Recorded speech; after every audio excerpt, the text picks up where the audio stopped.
एक दिन टुनटुन कबूतरी झील में सफर कर रही थी। अरे वाह, यहाँ कितनी प्यारी प्यारी ठंडी हवा चल रही है। अभी मैं थोड़ी देर टहल लेती हूँ। वैसे भी माँ कहती है सुबह सुबह टहलना सेहत के लिए बहुत अच्छा होता है। ताज़ी हवा सुबह सुबह ही चलती है ना। मजीद आगे जाने से पहले हमारे चैनल को सब्सक्राइब करें और हमारी वीडियोस को लाइक और शेयर करें। तभी टुनटुन को नदी के किनारे नक चढ़ी गोरी कवि दिखाई देती है। टुनटुन जल्दी जल्दी उसकी नजरों से दूर जाना चाहती थी। अरे ये गोरी भी यहाँ फिर रही है। अगर उन्होंने मुझे देख लिया तो आकर मेरा दिमाग खाने लग जाएंगी। सुबह सुबह मुझे शौक नहीं कि मैं गोरी कवि से दिमाग खपाऊं।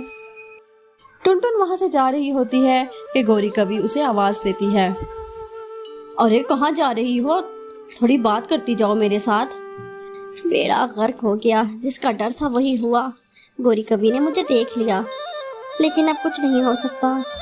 मुझे इनकी बकबक सुननी होगी। टुनटुन गोरी कवि के पास जाती है। घर में सब कैसे हैं? तुम्हारी मम्मी कैसी हैं? माँ घर के कामों में मसरूफ होती हैं। घर में सब ठीक हैं। हाँ ये तो है, तुम भी घर के कामों में से मदद किया करो ना। और बता, तेरे बाबा ने अपने खेत में कौन सी फसल लगाई है? इस बार बाबा ने कोई फसल नहीं लगाई। उनके पास बीज खरीदने के पैसे नहीं थे। जब पैसे आएंगे तो कोई फसल लगाएंगे। अच्छा ये बात है, तू मेरे साथ चल। इस बार कालू जी ने बैंगन की फसल लगाई है। इसके कुछ बीज पड़े हैं, वो मैं तुम्हें देती हूँ। तू उसको ले जाकर अपने बाबा को दे देना। टुनटुन गोरी कवि के साथ उसके घर जाती है। गोरी टुनटुन को बीज देती है। घर आकर वो बीज अपने बाबा को देती है। बाबा, आज गोरी कवि मुझे नदी के किनारे मिली थी। उन्होंने ये बीज मुझे दिए थे। आप इन्हें अपने खेत में बो दीजिए। उसके बाबा अपने खेत में खुशी खुशी बैंगन के बीज बो देते हैं और उनकी बहुत देखभाल करते हैं। कुछ देर बाद उसके खेत में बैंगन की फसल लहलहाती है।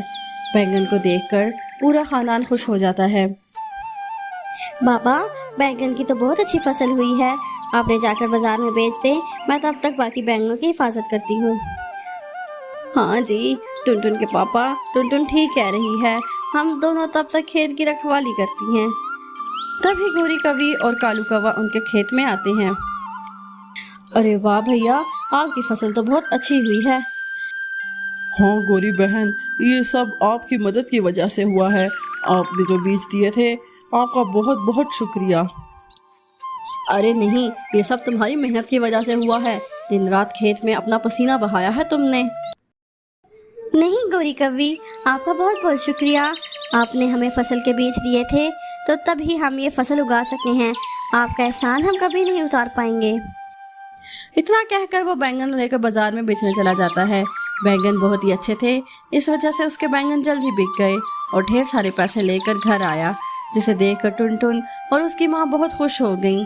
उसके बाद से उन्होंने बैंगन की खेती शुरू कर दी और खुशी खुशी रहने लग गए।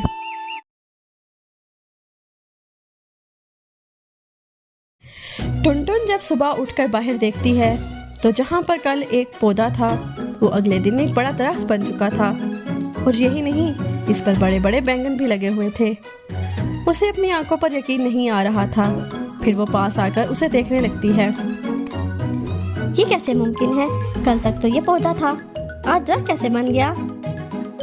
वो सोच ही रही थी कि उसकी बेटी पिंकी वहां आकर उस दरख्त को देखकर हैरान हो जाती है। मज़ीद आगे जाने से पहले हमारे चैनल को सब्सक्राइब करें और हमारी वीडियोस को लाइक और शेयर करें। कुछ देर बाद वो थोड़े से बैंगन लेकर उनका भरता बनाती है। उस भरते का जायका बहुत मज़े का था। उसकी वजह से वो बचे हुए बैंगन को उसके पड़ोस में परिंदों में बांट देती है। अगले दिन उसके पड़ोसी बैंगन के जायके से मुतासिर होकर बार बार वो टुनटुन के घर जाकर उससे बैंगन का पूछते हैं। यही नहीं, बल्कि जितने बैंगन वो दरख्त से उतारती, उतने ही बैंगन अगले दिन फिर उस दरख्त पर आ जाते। ये देखकर हैरान हो जाती हैं। तब वो फैसला करती है कि इन बैंगनों को मुफ्त में नहीं देना है और ये कहकर बेचते हैं कि ये जादुई बैंगन हैं और ये बहुत जायके वाले हैं। ऐसे ये बैंगन दुगनी कीमत में बिक जाते हैं। कुछ दिनों में उन बैंगनों के बारे में और दरख्त के बारे में बात इधर उधर फैल कर दूसरे जंगल में भी पहुंच जाती है। हर रोज सुबह होते ही दरख्त में भर भर कर बैंगन उगते थे और उनके लिए लोगों की लाइन लग जाती थी। सुबह सुबह टुनटुन का पैसों का डब्बा रोज पैसों से भर जाता था। कुछ दिनों बाद टुनटुन को लोग बैंगन बेचने वाली कहने लगते हैं और वो बहुत कम वक्त में उस जंगल में बहुत अमीर हो जाती है। वो एक बड़ा घर बनवाती है और दरख्त की हिफाजत के लिए एक गार्ड को रखती है। एक दिन पिंकी टुनटुन से कहती है, माँ, रातों रात एक छोटा सा पौधा इतना बड़ा दरख्त कैसे बन गया, और फिर रोज ही इन पर बैंगन दोबारा कैसे आ जाते हैं? अरे हाँ, मैं तो ये सोचना ही भूल गई। चलो, जो भी हुआ अच्छा ही हुआ। अब मुझे तुम्हारी पढ़ाई की कोई फिक्र नहीं है। तभी टुनटुन को एक बात याद आती है। मुझे याद आया, कुछ दिन पहले मैं बाजार गई थी और वापसी पर मुझे वहाँ एक गुड़िया मिली थी। अरे बेटी, कुछ खाने के लिए है तो दे दो। मेरे घर पर मेरा पोता भूखा है। अरे बूढ़ी अम्मा, आप परेशान ना हो, आप ये रख लो, अपने पोते को खिला देना। बहुत शुक्रिया बेटा, तुम्हारी वजह से आज मेरा पोता कुछ खा सकेगा। वैसे तुम इतनी परेशान क्यों लग रही हो? क्या बताऊँ अम्मा, मेरा शौहर नहीं है और एक बेटी है। मुझे समझ नहीं आता कि मैं कैसे घर का गुजारा चलाऊं और अपनी बेटी को कैसे पढ़ाऊंगी। कुछ समझ नहीं आता। तुम परेशान नहीं हो बेटा, सब ठीक हो जाएगा। तो अल्लाह से सच्चे दिल से दुआ कर अपने लिए, अपनी बेटी के लिए। वो तेरी दुआ ज़रूर कबूल करेगा। मेरे पास तुम्हें देने के लिए तो कुछ नहीं है, पर ये लो, ये बीज है बैंगन के, तुम इसको अपने घर में लगा लो। हो सकता है ये तुम्हारी किस्मत बदल दे। क्या सच में अम्मा, इससे मेरी किस्मत बदलेगी? हाँ बेटा, तू सच्चे दिल से बिना लालच किए इस पौधे से सब ठीक हो जाएगा। शुक्रिया अम्मा, मैं ऐसा ही करूँगी। अब मैं चलती हूँ। पिंकी, मुझे लगता है वो जादुई बीज थे, उसी से ये दरख्त बना और उस पे बैंगन कभी ख़त्म नहीं होते। इस अम्मा की वजह से आज हमारे हालात बदल गए और हम सुकून की ज़िंदगी गुजार रहे हैं। हाँ माँ, आप ठीक कहती हो। इसी तरह कुछ दिन गुजर जाते हैं। वो अपनी बेटी को पढ़ाती है। फिर एक दिन वो दरख्त के पास जाती है और दरख्त को देखकर उसके जहन में ख्याल आता है, काश कि इस दरख्त पर बैंगन की जगह सोना लगता तो मैं उसे भी दुगना ज़्यादा महंगा बेचती और ज़्यादा अमीर हो जाती।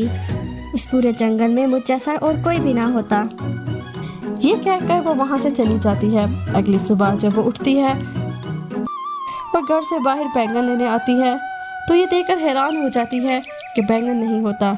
ये देखकर वो परेशान हो जाती है। ये सब क्या हो गया? मेरा दरख्त कहाँ गया? अब मैं क्या करूँगी? फिर उसे उस बुढ़िया की बात याद आती है और उसे एहसास होता है कि उसने लालच किया, इस वजह से उसे उसकी सज़ा मिली।